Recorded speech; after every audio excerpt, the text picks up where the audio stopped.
that they are citizens. They are struggling. You don't have to pay them to do certain things. They will ask you to go beyond kusasula. Comrades, we don't have a lot of time. Obudde bwatugwako dda. Omulyaza amaanyi aleza amanya gwakola ki? Wasinze. For the reason that General Museveni and his kakuni have ruled us for 40 years, it's because our actions have fallen short of being deliberate on power. Obuyinza emyaka ana nga tebeekyusa era bakyayagala. Bajja embuto ziri ku mugongo ziri mu mannyo era bakyayagala. What shall we tell our children? Nti twaliwo ne tulaba ne tutya nnyo kubanga baali batuvuma nga batutyoboola. And some of those people hired to do that, I want to tell you, nti kitemuli mu kukola mulinganga abakulamira muzibe kwatabalaba. We don't have your time. We have time for this struggle. We have time to work for this unity. We are a fractured opposition. We must admit that we are fractured, that we must work so hard, that we must climb down our high horses and come down and speak to each other in humility and sincerity as to what we need to do and must do urgently to save this nation from going down the abyss. That's the job. The DA must rise to the promise of our independence. We must give hope to the workers, to the people struggling to sustain this country. We must give hope to the teachers who are struggling to keep our children in school and teach without discriminating. Aba science bawagulu nnyo, aba humanities bawansi. Who does that and is a leader? We must give hope and a promise to the doctors sustaining our ailing health care. We must give promise and hope to the farmers who are struggling and they are being alienated from the promise of our independence. We must give hope and a promise to the younger people that we can plan better. 75% of this country are younger people below 35 years. They need leaders with a plan, with hope. Better bakulembeze. Sabagendo basolooza mu gye bakolera. Abagendo balootera babakolera plan entuufu. Tunoonya bamusolooza, tunoonya bakulembeze. Abagenda okulootera abantu baffe, abalimi, abasomesa, abasawo, abasuubuzi, bannekolera jjanga bali wansi yabonaabona nga bajjako omusolo nga abataazaalibwa. They need leadership that will give that promise. That's why we sat down with these, my friends from the DP bloc, to dream again. Today, we are here to announce the birth of the DA, the Democratic Alliance. We have given ourselves that task to move all the way. We are going to speak to everyone. We are going to speak to everybody. We are going to knock on every door. We are even going to open and close the windows. We are going to speak to all in the tunnels, in the jungles, to listen to the promise of this nation, a promise of a new dream. Emyaka nkaaga mu ebiri oba musajja oba totuludde butuluzi oba sikeera okufuna ezadde oba ozukuzizza. Uganda bwebeera muvubuka osobola ojja omwalawo agiwase.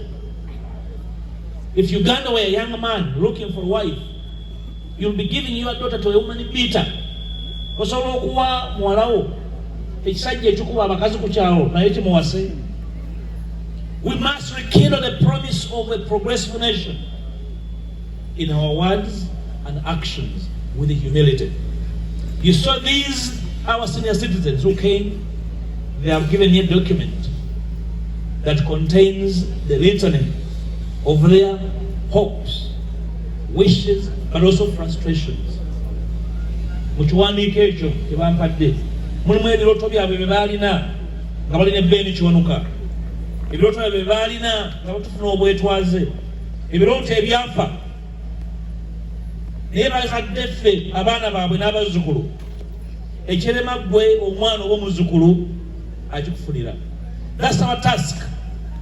That these our parents must go down their graves when they have seen at least the fruits of their sacrifice since independence.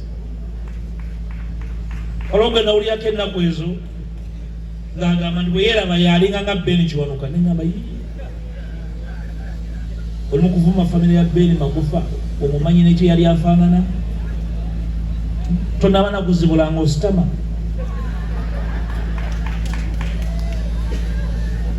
Friends, the task is huge, but it's not insurmountable. We can do it. The capacity within and without this place is enough for us to go home, to the villages, to the churches, to the mosques, to the councils of the villages we come from, to tell our people to dream again. Abantu baffe tibajaloota balogota na bulogota nyi kubanga baloota bye baloota ne bigaana era bivaako. It's our duty to do that. Olwaleero njala kwebaza mikwano gyange baganda bange bannamasaka mwabansiga mu nsi eno ne munsiduka okuweereza bannayuganda okutwaliza wamu. Buli kyenkoze kyonna nkikoze nga mmanyi nti nva buddo. I know at heart the struggles of our people in this country. I have moved every inch of this country. I have seen how our people are suffering. I have seen the neglect. I have witnessed firsthand what leadership or the lack of it does or has done and visited to this country. I have been to schools. I have been to hospitals. I have seen roads impassable. I have seen hospitals sick than the patients therein. I have seen children in schools sit on logs and stones. I have seen teachers moving barefoot. That is the kind of promise we must rekindle. The nature of dreams we must return on table as leaders. Inevitably, we might stumble in this our journey. When we stumble, support us to rise again. Like you hear today, support us to rise again. But because we have a duty to know more. This will happen. And it will happen in our time. Changing this country is a job we must do in our time.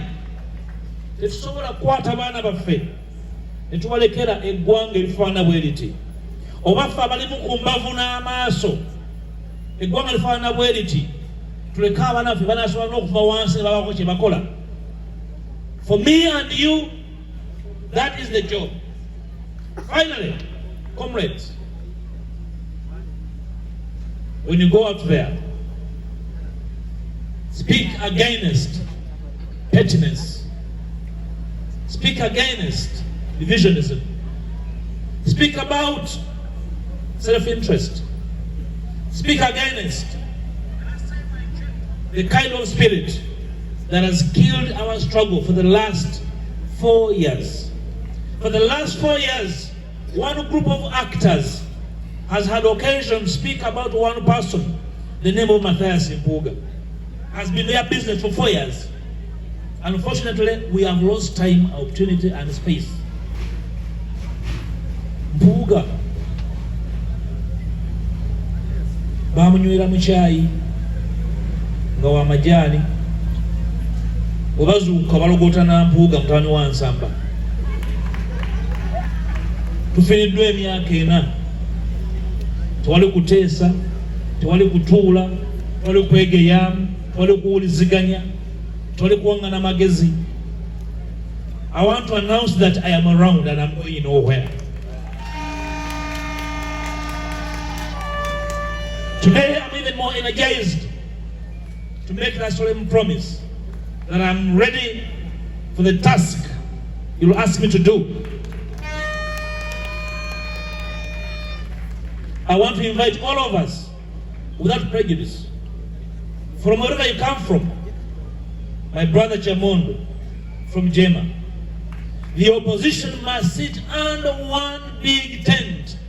I have proposed reforms and amendments to the constitution. Some people say, Lwaki abirese? Lwaki temubirese? Lwaki alese ebyo namwe mulete ebyammwe? Because I would like us to dream together, I have brought my proposals. And I'm inviting everybody to join me in making sure that these proposals, the propositions for a better and well-managed electoral system, become an issue before you begin parading.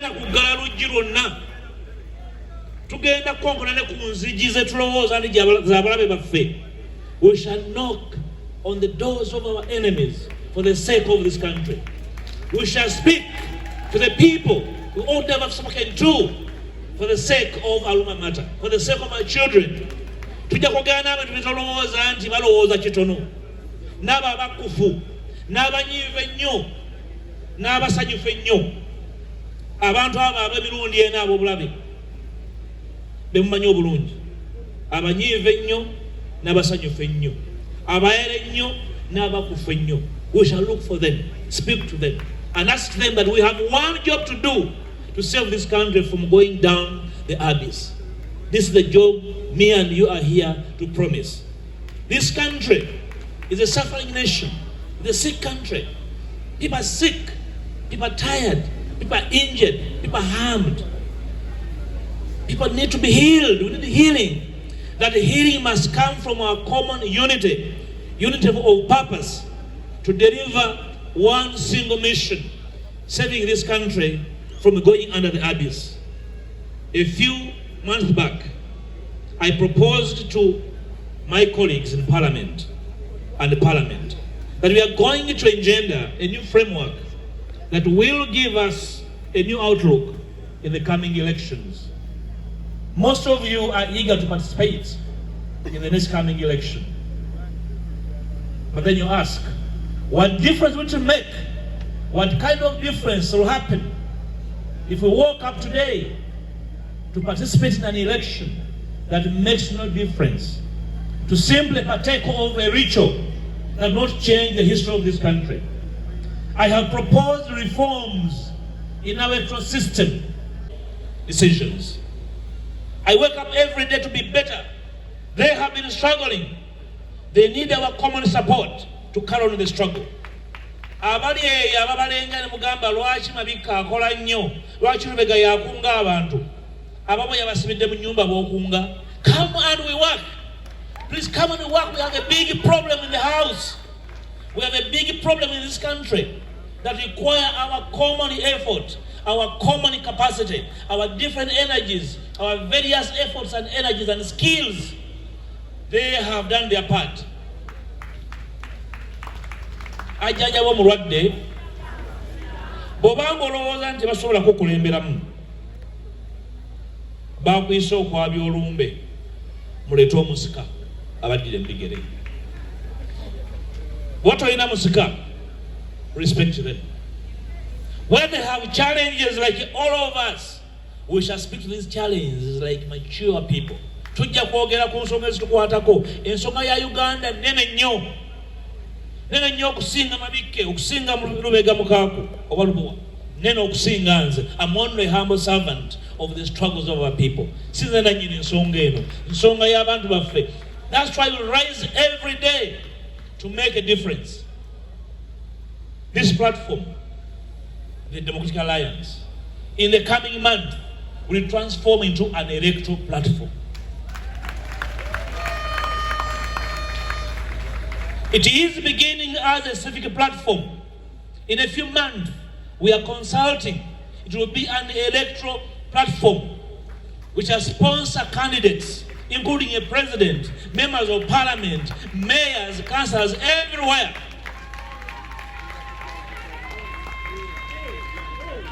We don't need anybody's approval to do that. Straight I'm doing that to Alukusa College. Omukago guno gugenda kutambula nga gwongera okwebuuza n'okweyubula. Emyezi egijja gujja kusimbawo n'abakulembeze ne president nga mwali, ba mayor, ababaka ba parliament, ba councillor, twetaaga lukusa lwa muntu yenna. We only need the support of Ugandans that want to see a different Uganda. Mwabazze wano tubatuma to be the ambassadors of this platform. So to you, my brothers, away from this platform, we are going to speak to everyone. We are going to return that favor.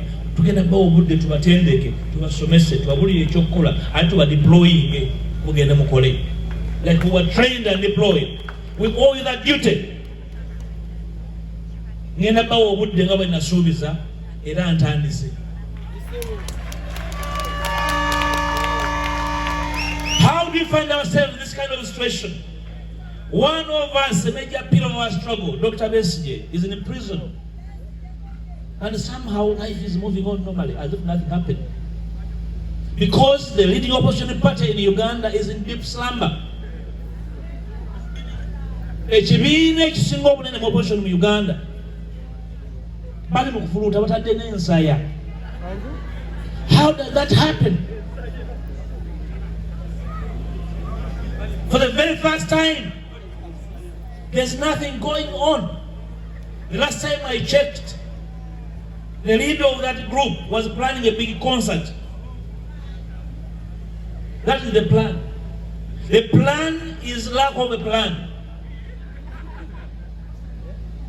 I want to believe that it is deliberate.